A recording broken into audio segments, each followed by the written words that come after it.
से चुनाव होने पर देश की अधिकांश जनता को निष्पक्ष चुनाव का विश्वास नहीं रह गया है, जिसका आधार ये है कि ईवीएम मशीन एक इलेक्ट्रॉनिक मशीन जो प्रोग्रामिंग बेस है, जो हैक की जा सकती है। ईवीएम से विकसित देशों में और जिस देश में इसका आविष्कार हुआ उन देशों में भी निष्पक्षता बरकरार रहे, इसलिए ईवीएम से चुनाव नहीं होते। लोकतंत्र में जनता का विश्वास सबसे अहम है। इस बात का विश्वास 100% होना ही चाहिए कि मेरा वोट लोकतंत्र में सही प्रत्याशी के लिए परिणाम में पहुंचा, जो बदला नहीं जा सकेगा। ईवीएम से चुनाव कराने के बाद बीते वर्षों में बड़े गंभीर आरोप ईवीएम पर लगे हैं। दुनिया में सबसे बड़ा लोकतांत्रिक देश भारत है। लोकतंत्र में जनता को संपूर्ण विश्वास निष्पक्ष चुनाव लेने को होकर होना चाहिए।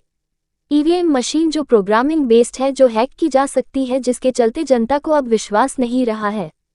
हमारा निवेदन है कि निष्पक्षतापूर्ण चुनाव हेतु लोकसभा 2024 का चुनाव ईवीएम से न कराकर बैलेट पेपर से चुनाव कराया जाए, ताकि संपूर्ण जनता को निष्पक्ष चुनाव का विश्वास बना रहे। हमारी जो मांग है देश की जनता की तरफ से है। नमस्कार।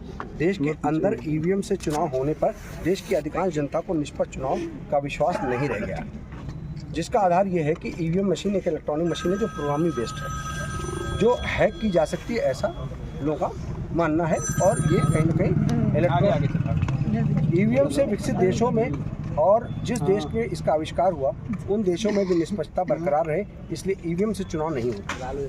लोकतंत्र में जनता भारतीय राष्ट्रीय कांग्रेस पार्टी की ओर से एक ज्ञापन मुख्य चुनाव आयुक्त महोदय को संबोधित प्रस्तुत किया गया है, जिसमें इनकी मांग है कि 2024 का लोकसभा चुनाव ईवीएम से न करा करके बैलेट पेपर से कराया जाए। तो इनका जो मांग पत्र है उचित कार्यवाही संदर्भित ऑफिस को भेज दिया जा रहा है। ठीक है। कांग्रेस पार्टी का मैं प्रदेश इकाई का एक डेलीगेट मेंबर हूँ। इस मांग को लेकर आप प्रदर्शन कर रहे हैं और आज जो है देश हमारा खतरे में है। लोकतंत्र को कुचला जा रहा है, संविधान को कुठाराघात ये मोदी सरकार करती चली आ रही है। और इस सब के पीछे सारी बात की एक बात, ईवीएम ही महाचोर है, ईवीएम ही महाघोटाला है, ऐसा आरोप पूरे देश के अंदर लग रहा है। और हर व्यक्ति लगा रहा है, गरीब हो अमीर हो, हर चौराहे नुक्कड़ पर लग रहा है। मैं पूछना चाहता हूं, जिस ईवीएम पर देश को विश्वास ही नहीं, उस ईवीएम के जरिए चुनाव क्यों हो रहा है? बैलेट पेपर से चुनाव क्यों नहीं? वो ईवीएम जिसको पूरी दुनिया के विकसित देशों ने, पूरे दुनिया के विकसित देशों में जहां पर ईवीएम सबसे पहले बने, वो अपना चुनाव वहां पर ईवीएम से नहीं कराते। उनको ये संदेह है, एक देश के अंदर तो सुप्रीम कोर्ट ने फैसला करके उसको बैन किया, बावजूद इसके हमारे देश के अंदर ये चुनाव ईवीएम से क्यों? हमारा ये कहना है कि 19 लाख के करीब ईवीएम की चोरी की खबर आरटीआई के जवाब में बाकायदा है। और आपके सामने है कि एक किसी शख्स ने ईसीआई और जो हमारे ईसीआई और बेल कंपनी है जो बनाती है डिवाइस को, उसने करीब बताया कि 40 लाख मशीन ईवीएम बनाया उन्होंने। और फिर चुनाव आयोग ये कहता है कि उसके बाद 20 लाख के करीब मशीन है। तो मैं कहना चाहता हूँ 19 से 20 लाख मशीन वो चोरी होकर गई कहाँ?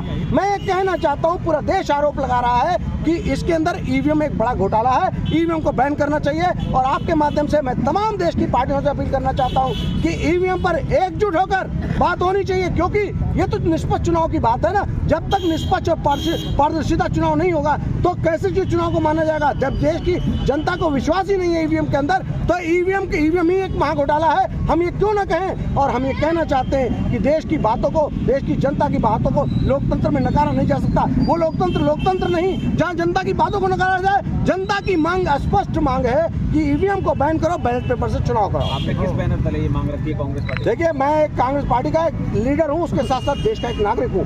हमारे बहुत ही कर्तव्य देश को बचाने के लिए, देश के लोकतंत्र को जो लाखों लोगों ने कुर्बानियां दी लोकतंत्र को लाने के लिए, उसके लिए हम अभी मुख्य चुनाव आयुक्त के नाम ज्ञापन दे रहे हैं। और ये जिलाधिकारी महोदय के नाम से के द्वारा ज्ञापन जाएगा। और हमारी स्पष्ट मांग है, ईवीएम को बैन करिए और बैलेट पेपर से चुनाव कराइए, क्योंकि ईवीएम पर देश को भरोसा नहीं है।